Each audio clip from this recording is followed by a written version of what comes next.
Okay, I hope you all had a refreshing fall break. I was told that fall break was intended to let everybody catch up. And so I'm kind of curious, how many of y'all spent fall break studying hard?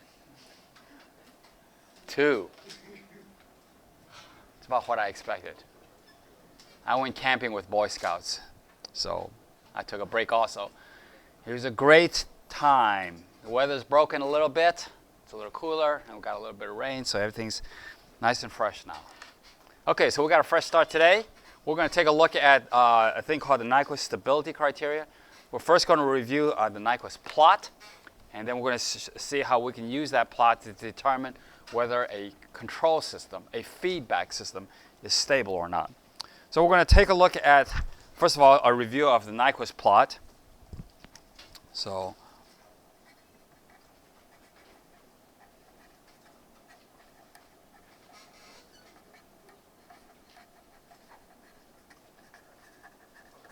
let's first review the Nyquist plot. The thing that we should remember about the Nyquist plot is that it's a frequency response plot. It's a plot of the frequency response. We've already learned another plot about frequency response, which is very commonly used as the Bode diagram. But the Nyquist plot is just this similar information but in different coordinates. And so we're going to take a look at some examples today. Let's first take a look at just a system. We're going to take a look at a system like this, not a feedback system, but just a process. We just want to know what is the frequency response of the process. And so we're looking at letting S equal to j omega. So in our transfer function, then we end up with a function of g of omega. So let's take a look at an example. And we're going to use MATLAB to generate these plots.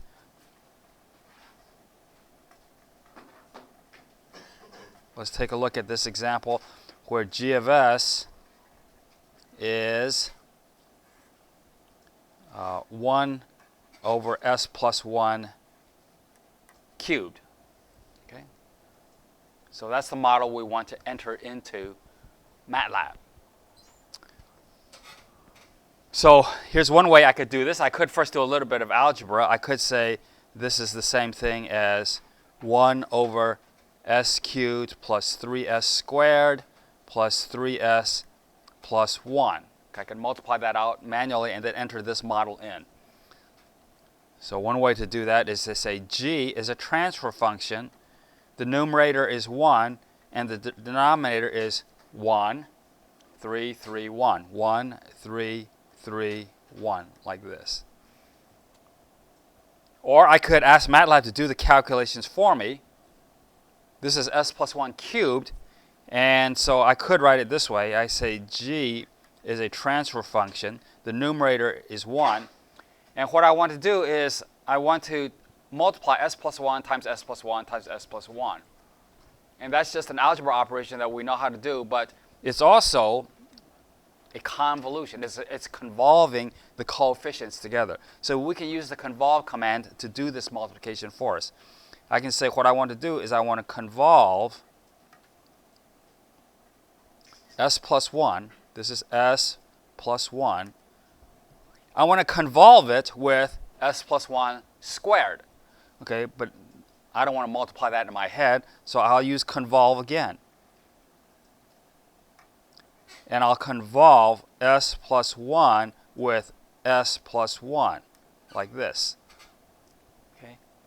So think of this as s plus 1, and this is s plus 1. When I convolve these two together, that becomes s plus 1 squared. And then when I convolve it again with this, then all this yields s plus 1 cubed. And I need to put the right number of parentheses brackets out here. So here's one pair. Here's a second pair. And then finally, the TF command needs to be closed like this. So why don't you go ahead and do that both ways. I'll give you 60 seconds to do it both ways and see if you get the right result. Yes, I see a question in the back.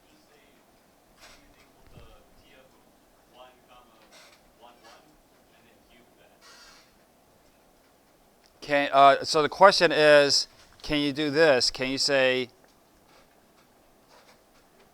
g, this is the question, is a transfer function 1, and then I'll say 1, 1 raised to the third, like this. No, you raised the whole thing, the TF to the third, not the... Oh, okay, so here's the other question. Can I say g is a transfer function 1, 1, 1 raised to the third?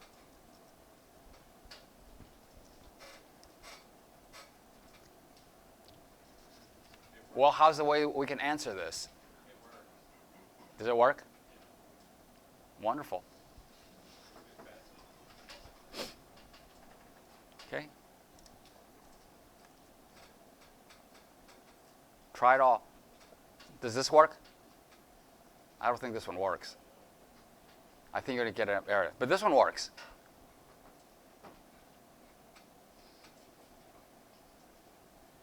Apparently this works. Okay, so anyway, you should get this. More than one way to skin a cat. All right? All right, so let's take a look at, again, frequency response. We've looked at it with the Bode plot. We now have this transfer function. Let's do, in figure 1, this is going to open up a figure window. You don't have to do this if you only want to work with one window, but I want to open up 2 windows today. Figure 1, and I want to do Bode G. And then in a second figure window, figure 2, do Nyquist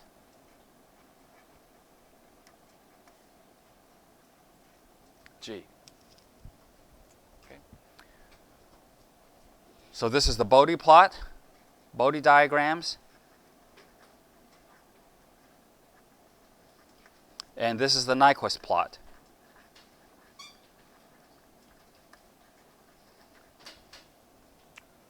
We should see 2 figure windows.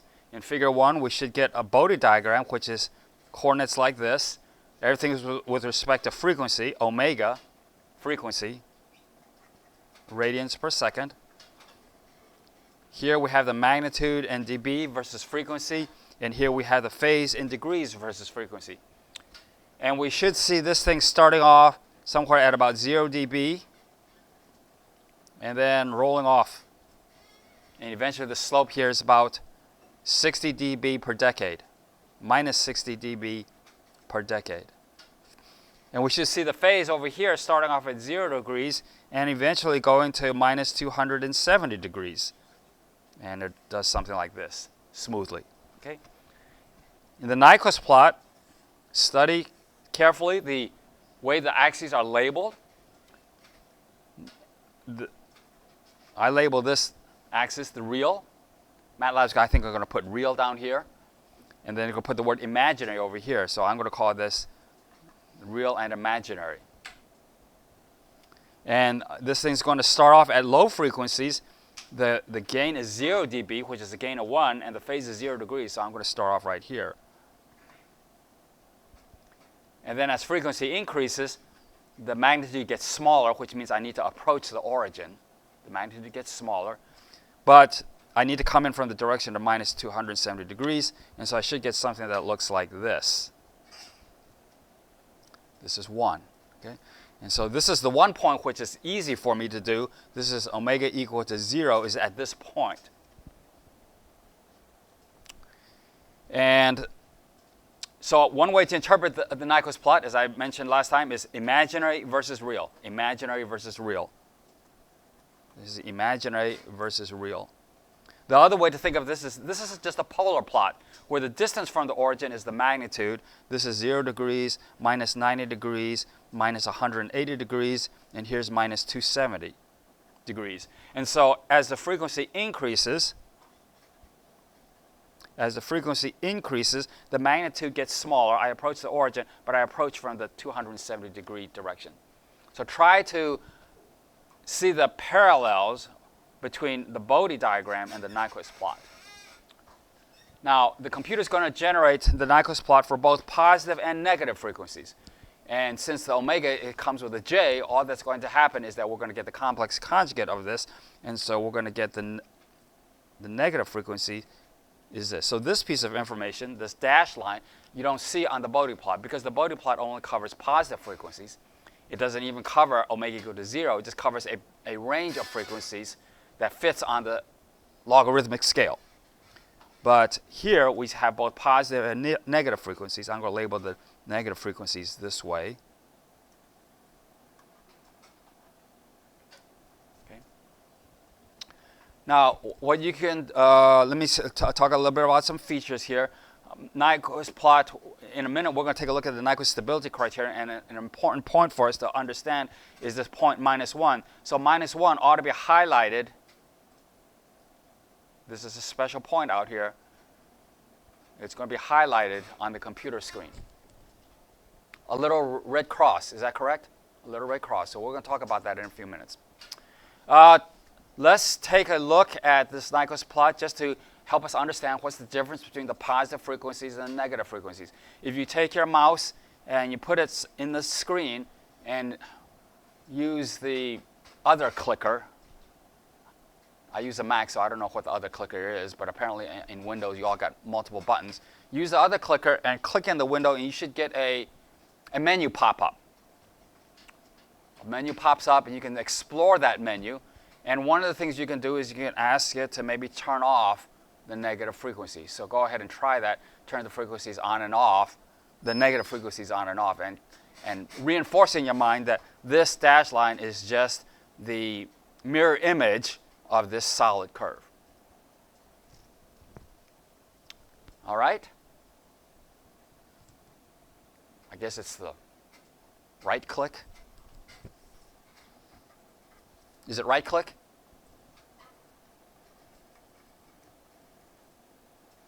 So try the right click menu to explore different things you can do.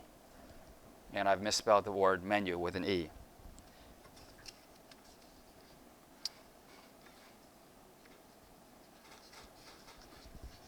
I'm like our former vice president who spelled potato with an E. Are you all old enough to remember that guy? Probably not. That's a shame. All right.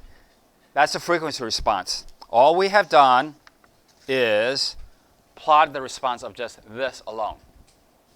Now, the next thing we want to do is say, well, what good is the Nyquist plot?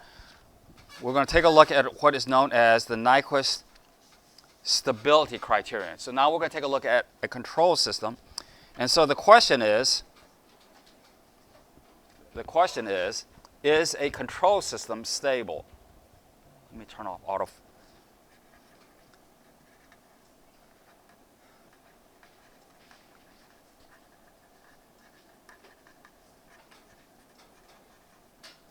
Is the control system stable? And so let me draw the diagram of the control system. That means we're going to try to control the behavior of the process by measuring the output, feeding it back to some sort of controller, which is comparing the desired behavior with the output.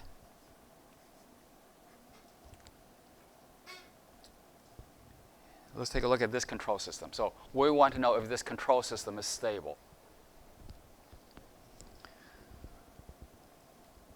So Nyquist criterion says we can determine if the control system is stable just by looking at the frequency response of G.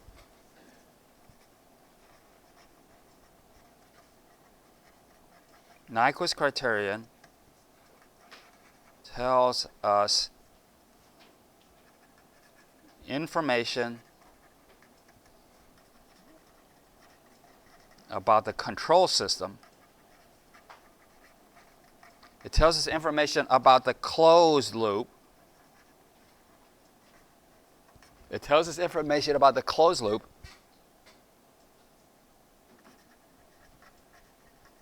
by studying the open loop.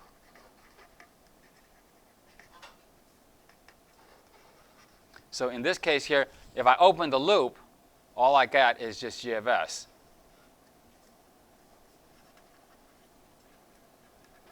I just need to look at G over omega. I don't have to calculate the closed loop model. The closed loop model is y over r is equal to G over 1 plus G. Okay? I don't need to calculate this if I use the Nyquist criterion. I just need to plot this thing. I don't have to calculate this and study its poles. Okay? So it's important to understand that I am getting information about the feedback system, the control system, the closed loop. I'm getting information about the control system just by studying the open loop parts. Okay? So this is of practical importance because many times in engineering we're dealing with large projects. We're not working alone. We're working with teams of people. And so let's imagine for a moment that I'm working on part of the problem, and you're working on part of the problem, and she's working on another part of the problem, and we all have our different parts working together, and we're going to say, okay, let's meet this weekend and put it all together, and let's see if it works. So we're all working on open parts, but when we put it together, will it work? Well, that's something we'd like to know just by knowing information about each of our respective parts. All right, so here's Nyquist criterion. The Nyquist criterion is this equation.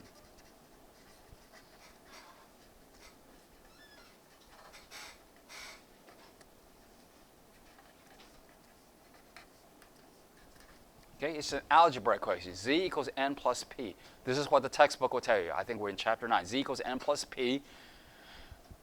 Chapter 9, section 9.3.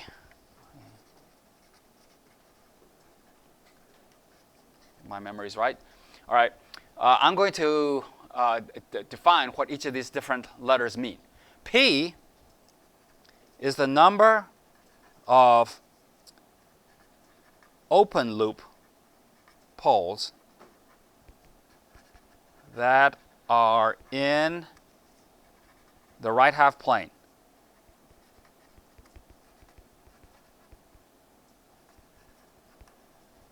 Okay, it's the number of open loop poles that are in the right half plane.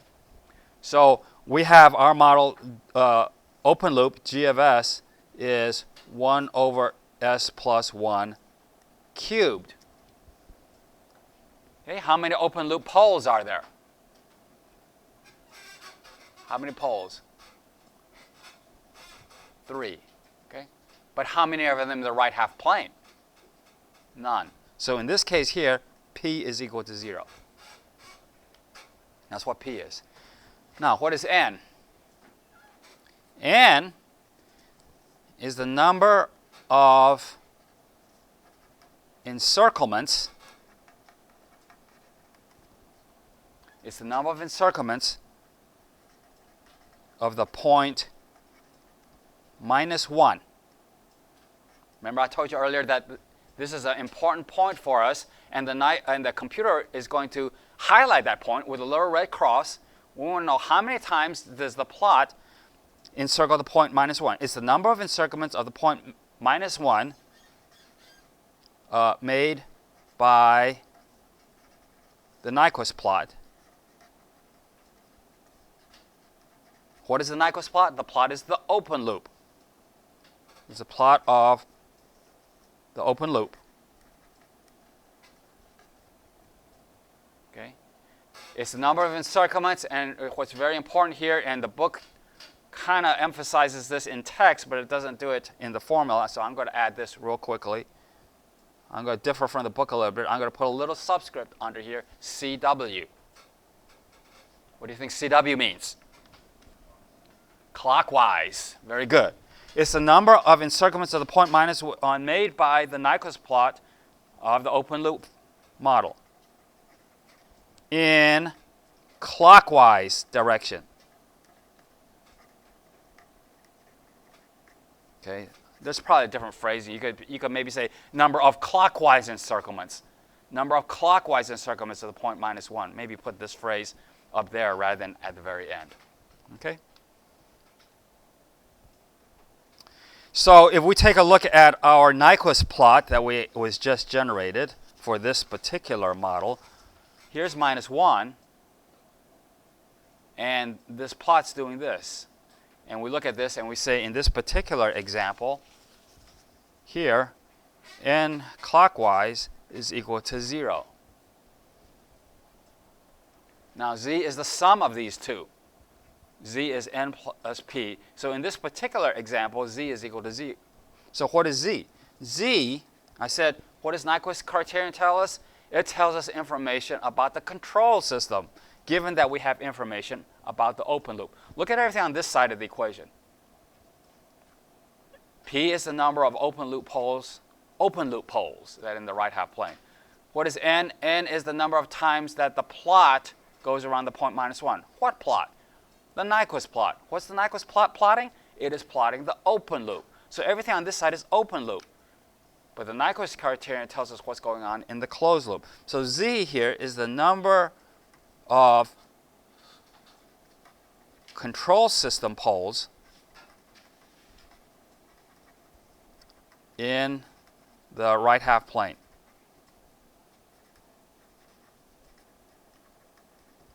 If my control system is going to be stable, z better be the number 0. If z is non-zero, that means I've got an unstable system. All right? Now, let's think about this for a moment. This is a number of something. Okay? So that means this is a counting number.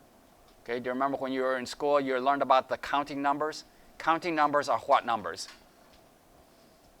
0, 1, 2. So this, p can only be positive. P is going to be, let's make some notes here. P can be greater than or equal to 0.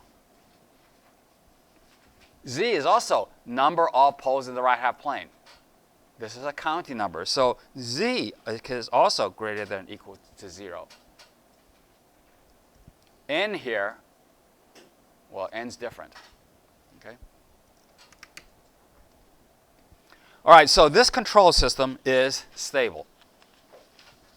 This control system that we did the example for is stable. Okay, let's take a look at a different control system. This is example 2. I'll draw the system and then we'll analyze it with Nyquist criterion real quickly. This is the block diagram. Let me increase the gain here.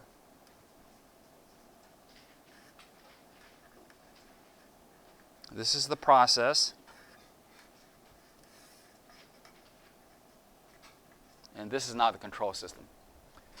Why do I want to increase the gain? Well, maybe I want to reduce the steady state error. That's one of the things that we learned, is that we can reduce the steady state error usually if the loop gain is increased. Maybe there's a disturbance coming in here. I want to reduce the effects of the disturbance by using feedback with a large loop gain. Okay. Now, we want to analyze this using the Nyquist criterion. If you want, go ahead and close all your figure windows, and we'll start with a fresh piece of, not paper, but a fresh screen. Okay.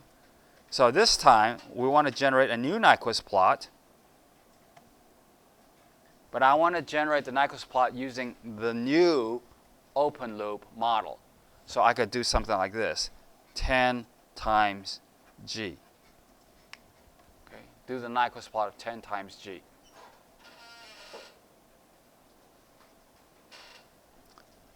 We should get something that looks like this. I'm going to now label this like it was polar coordinates, 0 degrees, minus 90 degrees, minus 180 degrees, minus 270. When omega is equal to 0, this system now, when s is equal to 0, this open loop now has a gain of 10. So this thing is going to start off here at 10 at an angle of 0 degrees. This is at omega equal to 0. We're at that point. And so the picture looks just like before, like this.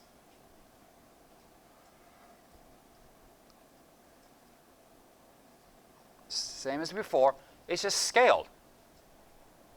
Looks just like before, except it's scaled. But now let's take a look at where minus 1 is. Minus 1 is here.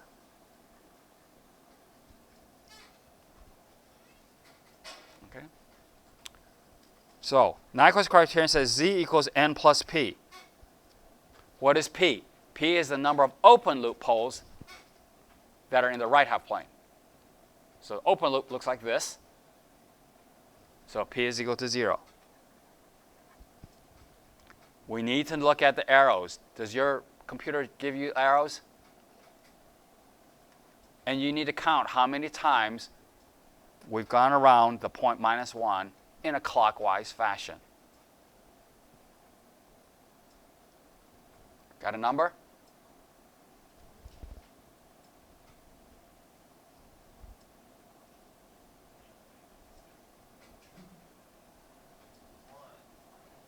Okay. This is 2, okay? N here is 2. N in the clockwise fashion, in this case, is equal to 2. This is a loop, and so is this. Now, this is the way I count encirclements. I put my pen right here, and I draw a line off the page in any direction. Just draw a line off the page. Okay? Now, count how many times this plot crosses this line in a clockwise fashion. Well, it crosses it this way, and it crosses it this way. That's 2 crossings in a clockwise fashion. Try that in any direction. Put it over here. I'm crossing this way and crossing this way in a clockwise fashion. Try any direction. Get off the page and count how many times I cross the line in a clockwise fashion. So n is equal to 2. So the sum of this is equal to z is equal to 2. This system has 2 poles in the right half plane.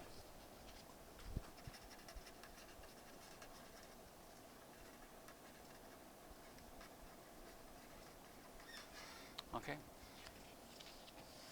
Let's check, see if that's correct using some other method.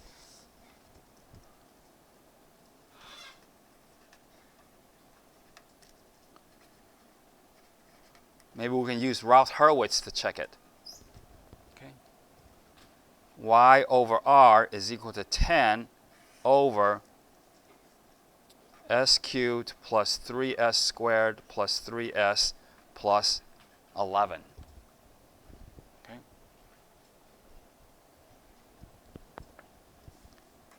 S cubed, s squared, s1, s to the 0.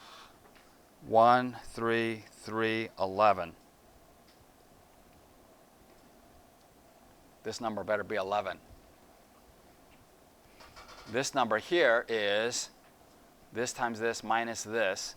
It's 9 minus 11 over 3. Minus 2/3. Okay? Let's count the number of sign changes. In this column. Plus, plus, plus to minus, that's 1 change. Minus back to plus, that's 2 sign changes. 2 sign changes. 2 poles in the right half plane. Nyquist plot also said 2 poles in the right half plane. You're sitting on the computer. Let's check it another way. Let's do this. Let's find the roots of 1, 3, 3, 11. Use square brackets here. but parentheses out there. So you should get 3 roots, and 2 of them should be in the right half plane. All right, let's do another example. Example 3.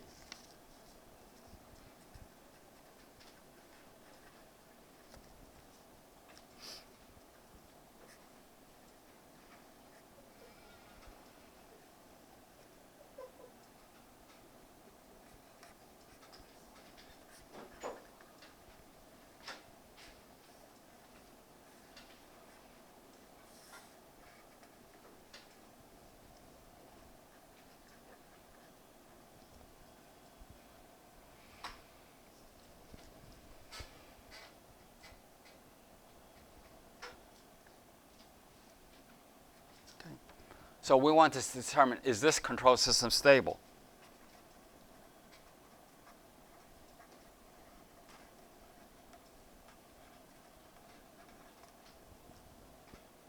So let's describe this control system. G is a transfer function.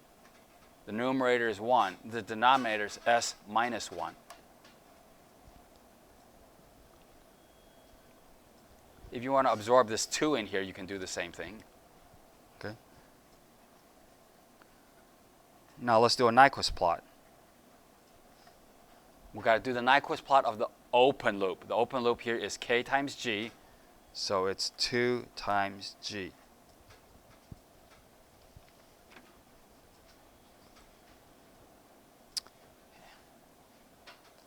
I'll sketch it real quick. This is real axis, imaginary axis. When omega is equal to 0, when s is equal to 0, I get the number -2. -2 is out here.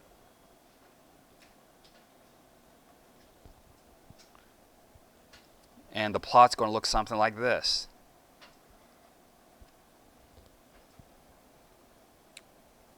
This is for both positive and negative frequencies. And I believe the arrows go like this. Is that correct? I see some people nodding their heads. -1, the important point, is right here. Go ahead and explore this plot for a moment. Use your right click and turn off the negative frequencies. This is positive omegas down here. And here, this is negative omegas over there. Go ahead and do a Bode plot. Compare the Bode plot to the Nyquist plot. Try to understand how they're similar, but yet a little bit different. All right?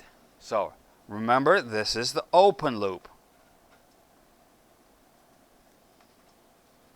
Sometimes called the loop function.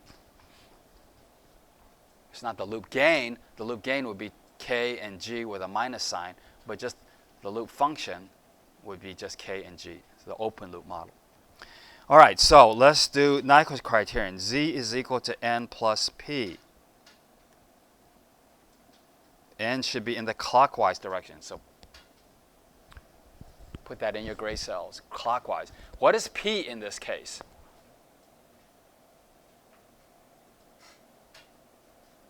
P is the number of open loop poles in the right half plane.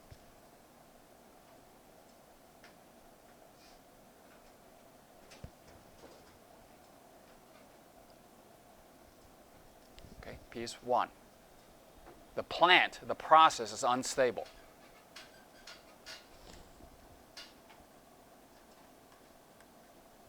What is n in the clockwise sense? How many times have I gone around this thing in a clockwise direction? Okay, that's one answer. That's the other answer I'm looking for.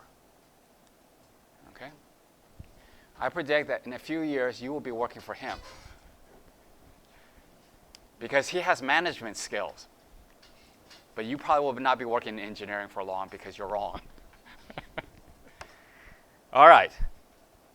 When you say, how many times has this thing gone around in a clockwise sense? You say, this thing isn't going around in a clockwise sense. It's not going around in a clockwise sense.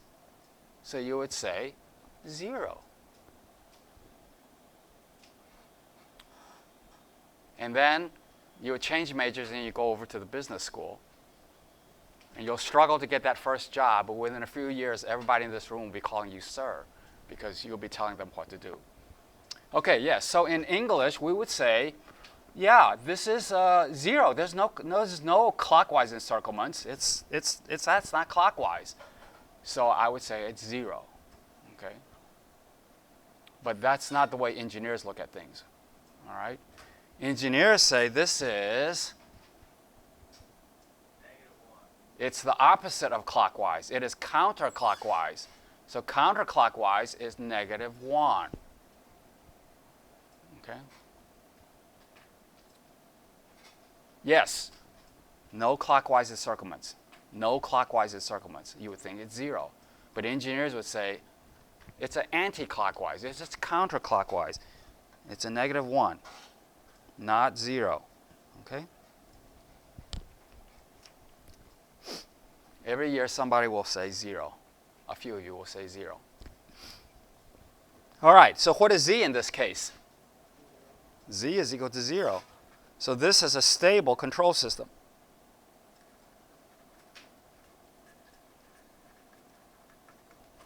It's a stable control system. Okay, so some things we need to be able to do. We need to understand what is this point minus 1. It's important for counting encirclements. We need to understand that the arrows do make a difference. The arrow directions make a difference. We need to understand the difference between clockwise and not clockwise.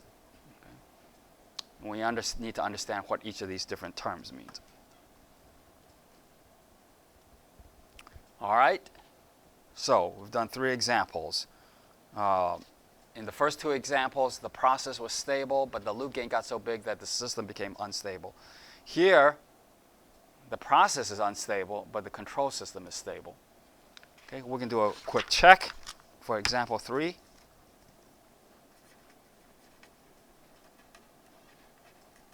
Check an alternate way. We want to calculate y over r. Okay, we want to calculate the control system. If we do it by hand, it's 2 over s minus 1 over 1 minus the loop gain. 2 over s minus 1 with a plus sign there now. So this is now equal to 2 over s plus 1. Okay. Or if you want to do it in MATLAB, what you could do is, let's calculate the control system. Let's call it, it's the feedback system. I want to calculate the feedback where the forward path gain is 2 times g, and the feedback gain is just 1, and the minus sign is assumed. So I'll just do this. And you should get the same result, 2 over s plus 1.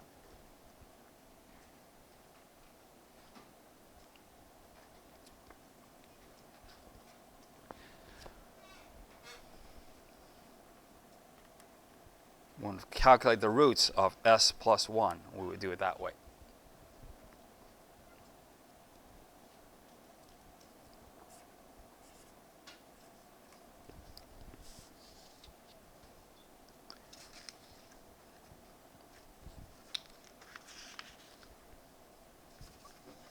Okay, so the takeaway today was the Nyquist criterion.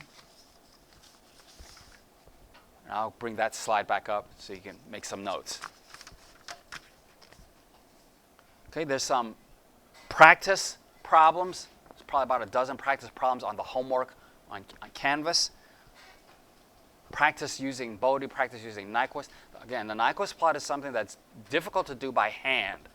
You really need a computer to do it. But it can quickly tell us whether or not a control system is stable or not.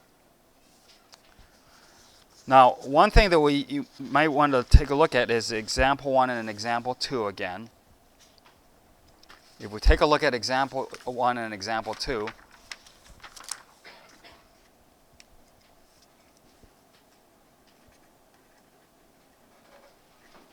let's review example 1 and example 2. Here are the 2 plots. This is real and imaginary. It started off here at 1 and it looked like this. Here's real and imaginary, and it looked like this again. Except in this first case, minus 1 was outside here. Here the gain increased, and minus 1 ended up inside here.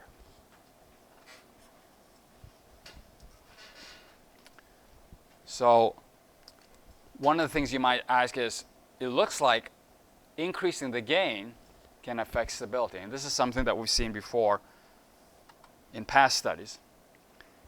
And what we can observe is that how close we get to minus 1 is going to determine how close we are to making the system change its stability properties. So in this case here, we have a stable system. Here we have an unstable system.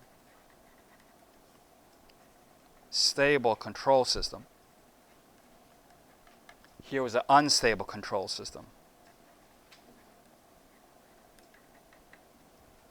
And so one of the takeaways is how close are we to -1?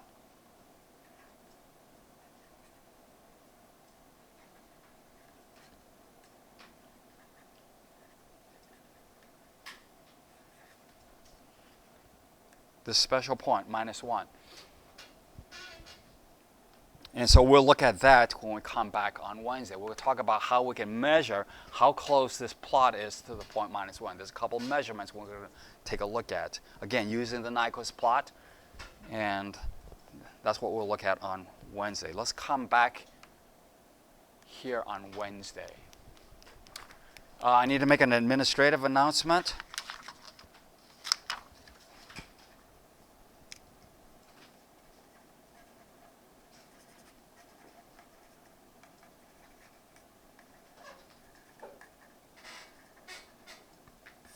Okay, there will be no live meeting on Friday. I have to go out of town.